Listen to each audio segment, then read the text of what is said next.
Back body building के खेल से पाकिस्तान के लिए एक बहुत अच्छी खबर है। पाकिस्तानी बॉडी बिल्डर एहसन असलम ने अमेरिका में होने वाली वर्ल्ड बॉडी बिल्डिंग चैंपियनशिप में गोल्ड मेडल जीत लिया है और ये कारनामा सर अंजाम देने वाले पहले पाकिस्तानी बॉडी बिल्डर हैं। एहसन ने इस चैंपियनशिप में दुनिया के बेहतरीन बॉडी बिल्डर्स को हराकर टाइटल अपने नाम किया है और एहसन इससे कबल भी एशियन बॉडी बिल्डिंग चैंपियनशिप्स में 3 गोल्ड मेडल्स जीत चुके हैं। जी हाँ, मजीद बात एहसन से ही कर लेते हैं। हमारे कौमी हीरो हैं एहसन असलम, इस वक्त हमारे साथ मौजूद हैं। अस्सलाम वालेकुम एहसन, सुबह खैर, आप कैसे हैं? वालेकुम अस्सलाम। अच्छा, आपकी सुबह हो रही है और यहाँ पे रात हो रही है। तो जी, अच्छा जी, अभी आप वहीं मौजूद हैं? हाँ जी, मैं अभी यूएसए में हूँ। I will be back in 3 to 4 days and there is another competitions जो कि लाइन अप है आगे। तो बस उसी सिलसिले में जो है। एहसन, कैसा महसूस कैसा कर रहे हैं? आपको उम्मीद थी इतने बड़े इवेंट में जाकर गोल्ड लेंगे, आप जीत जाएंगे? Ma'am, it's kind of a very emotional moment for me. मैंने कभी सोचा भी नहीं था कि मैं यहाँ तक पहुँच पाऊँगा। अल्लाह ताला के काम है और जितना मैं शुक्र अदा करूँ अल्लाह ताला का, because I have it's very difficult, it's very very difficult. लोगों के लिए शायद कहना बहुत इजी होगा। यूथ आप रियलाइज कर सकते होंगे मेरी आवाज़ से भी कि it's a very easy to say कि यहाँ तक पहुँचना जो है वो शायद बहुत आसान लगता हो लोगों को, but it's very difficult, specially when you have no support, no sponsorships, no government support. Government की सपोर्ट तो चले छोड़ ही दें, ठीक है, बाकी ना स्पॉन्सर्स ना ही कोई दूसरी वसाइल, and you have to be there by your own. तो उसके बाद यहाँ तक पहुँचना ये शायद अल्लाह ताला का ही इसमें सारा कुछ है, और मैं सिर्फ अल्लाह ताला का हो और अपनी घर वालों का और कुछ दोस्तों का ही इसमें शुक्रिया अदा करूँगा, क्योंकि वो ये एंड तक मेरे साथ थे। एहसन, बिल्कुल मायूस होने की ज़रूरत नहीं है, हम भी आपके साथ हैं, एक्सप्रेसो भी आपके साथ है और इंशाल्लाह ये आवाज़ जब हुक्मरान तक पहुंचेगी वो भी आपके साथ होंगे। अभी हम आपकी स्टोरी अपने नाज़रीन तक पहुंचा रहे हैं, तो ज़रा बताइएगा कि ये शौक़ कैसे पैदा हुआ, इतने मुश्किल और महंगे खेल का इंतखाब कैसे आपने कर लिया, और ऐसे मुल्क में जहाँ से ये जो शौक़ है ये पूरी दुनिया में फैला, उनके एक्टर्स को देख कर फैला, तो आपको क्या लगता है इनमें अपना लोहा कैसे मनवाया जाए? देखिए सर, मेरा शौक तो इसी तरह होना शुरू हुआ कि मैंने जब इंटरनेशनली बॉडी बिल्डिंग को देखना शुरू किया, then I realise that we have to do कि हम यहाँ पर पाकिस्तान से भी बहुत कुछ कर सकते हैं। अगर मैं थोड़ा सा वाज़ह करूँ, शायद लोगों के अंदर अवेयरनेस नहीं है। वो शायद ये लोग समझते हैं कि बॉडी बिल्डिंग और दूसरे जो स्पोर्ट्स हैं वो उनके अंदर शायद इतना पोटेंशियल नहीं है, या they are waste of time and are kind of activities like this. But एक चीज़ मैं थोड़ा सा यहाँ पे जो है for the awareness of people and for the awareness of government, ताकि वो थोड़ी सी तवज्जो दे सकें इन स्पोर्ट्स की तरफ, ये क्यों ज़रूरी है। देखिए, मैं इंडिविजुअल हूँ, ठीक है, मैं यहाँ तक पहुँच गया, ठीक है, जिस तरह भी मैंने कर लिया, मैं अपनी अब बात नहीं करूंगा, लेकिन ये फाइनेंशियली इकोनॉमिकली किस तरीके से बेनिफिशियल हो सकता है, मैं थोड़ा सा उसके बारे, अगर आप मुझे 2 मिनट दें तो मैं थोड़ा सा उसके बारे में बताता हूँ। बताइए। देखिए, जब कोई भी इंटरनेशनल स्पोर्ट्स फेस्टिवल होता है तो वहां पर उसको सर्कुलेट किस तरीके से किया जाता है। इंटरनेशनली लोग टिकट्स परचेज करते हैं, फ्लाई करते हैं दूसरे मुल्कों से।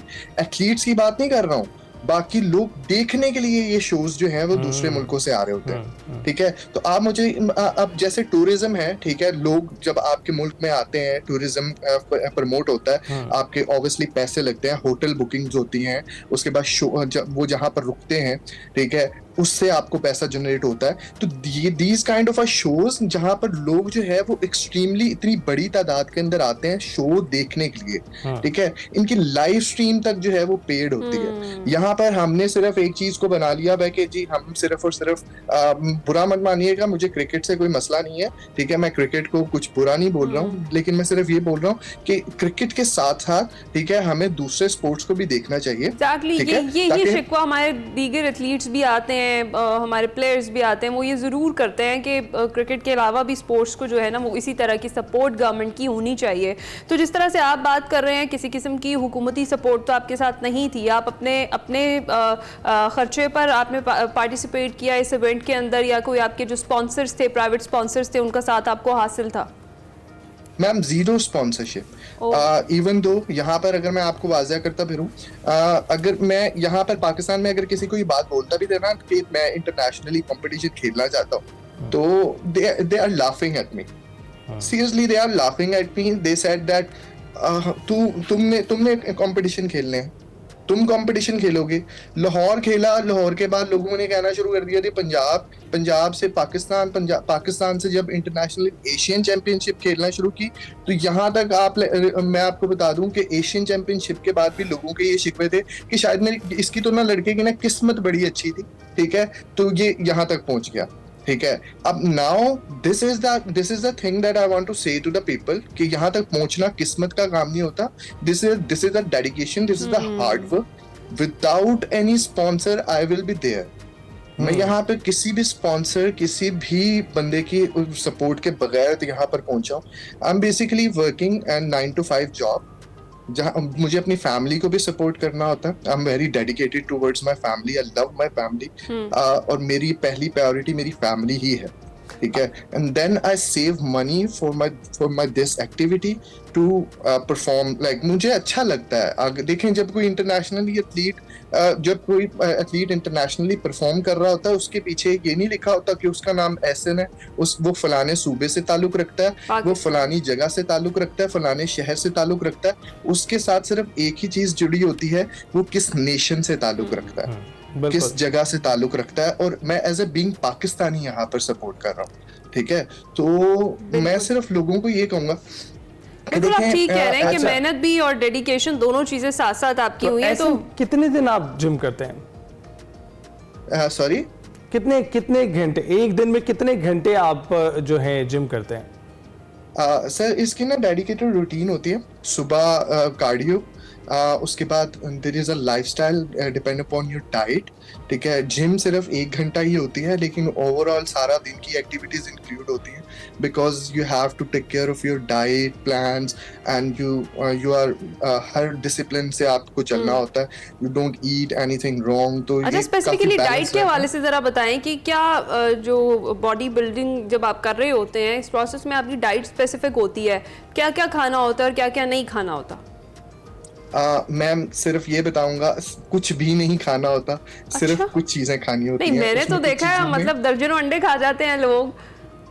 हाँ, जग बनाना शेक पी लेते हैं बॉडी बिल्डिंग के नाम पे, तो आप कह रहे हैं कुछ भी नहीं खाना होता? नहीं मैम, इस तरह नहीं है, अच्छा। ठीक है। बेसिकली ये सिर्फ बातें बनी हुई हैं। पाकिस्तान की बॉडी बिल्डिंग बदनाम भी इसलिए है because they have lack of knowledge. उनको नहीं पता है अभी भी कि क्या खाना है क्या नहीं खाना है। इस वजह से जो है वो लोग बीमारियों के भी शिकार होते हैं। और आपने काफी सारी न्यूज भी सुनी होंगी कि जी बॉडी बिल्डर्स जो है वो कई बीमारियों के शिकार हो गए बिकॉज दे ऑल, ये सारी चीजें जो है वो बैड ईटिंग हैबिट्स की वजह से होती हैं। इसकी बहुत स्पेसिफिकली और बहुत साफ सुथरी डाइट होती है, ठीक है। वो अगर मैं अपनी डाइट के बारे में बात करूं तो chicken, fish, boiled rice, boiled potatoes, without any oil, without any spices, ठीक है। इससे क्लीन डाइट मुझे नहीं लगता कि शायद कुछ और हो। फ्रूट्स में आप ब्लूबेरीज और ड्राई फ्रूट्स में आप पीनट बटर और आलमंड्स, जबरदस्त। ये एक मुख्तसर सी छोटी सी डाइट। तो ऐसा नहीं, ये जो सप्लीमेंट्स का इस्तेमाल किया जाता है इस खेल में, उसके बारे में आप क्या आगाही देना चाहेंगे? Sir supplements are safe to use. देखें, हम कंफ्यूज करते हैं मेडिसिन को एंड सप्लीमेंट्स को। सप्लीमेंट्स पूरी दुनिया के अंदर जो है वो सेफली यूज किए जाते हैं। सप्लीमेंट्स कहीं पे भी आपको जो है वो कहीं भी किसी भी जगह बैन नहीं है। सप्लीमेंट्स बेसिकली कर क्या रहे होते हैं कि हमारी जो डाइटरी न्यूट्रिशन से जो चीजें पूरी नहीं हो रही होती, वो बेसिकली सप्लीमेंट्स पूरे कर रहे होते हैं। सप्लीमेंट्स बेसिकली हमारे फूड से ही एक्सट्रैक्ट किए जाते हैं। अच्छा ठीक है, फूड सप्लीमेंट्स तो आप कह रहे हैं सेफ टू टेक। क्विकली मुझे ये बताइएगा, कुछ मेडिसिन्स का भी यूज करते हैं जो लोग हैं बॉडी बिल्डिंग कर रहे होते हैं, is it safe? No, I'm a professional. So I don't want to talk about this on a national TV, but yes, definitely I want to say that if you are not professional and if you are not अगर आप इस चीज़ के बारे में knowledge नहीं रखते हैं, stay away from any kind of a medicine, specially उन लोगों के लिए, उन बच्चों के लिए जो कि जिम जा रहे हैं, ठीक है, और उनको लगता है कि जी मेडिसिन खाने से जो है उनकी बॉडी बन जाएगी और बहुत जल्दी वो रिकवर कर जाएंगे। एहसन, बहुत Stay बहुत बहुत away from शुक्रिया। this. हम भी अपने नाज़रीन को यही कहेंगे कि स्टीरॉयड से दूर रहिए, कोशिश है कि आप सप्लीमेंट्स तक ही महदूद रखें और स्टीरॉयड्स की तरफ जाने से पहले एहतियाती तदाबीर इख्तियार करें, अपने डॉक्टर से ज़रूर रुजू करें। और एक और चीज़ ये है कि इन सप्लीमेंट्स के बारे में, इन स्टीरॉयड्स के बारे में जानना बहुत ज़रूरी है। इनको इस्तेमाल करने से पहले इनसे दूर रहना ही मुनासिब होगा। और एहसन की तरह अपने गोल को अचीव करने के लिए मेहनत और डेडिकेशन जरूर रखेगा। इसी साथ ही छोटी सी ब्रेक पर जाएंगे, भी वापस आते हैं।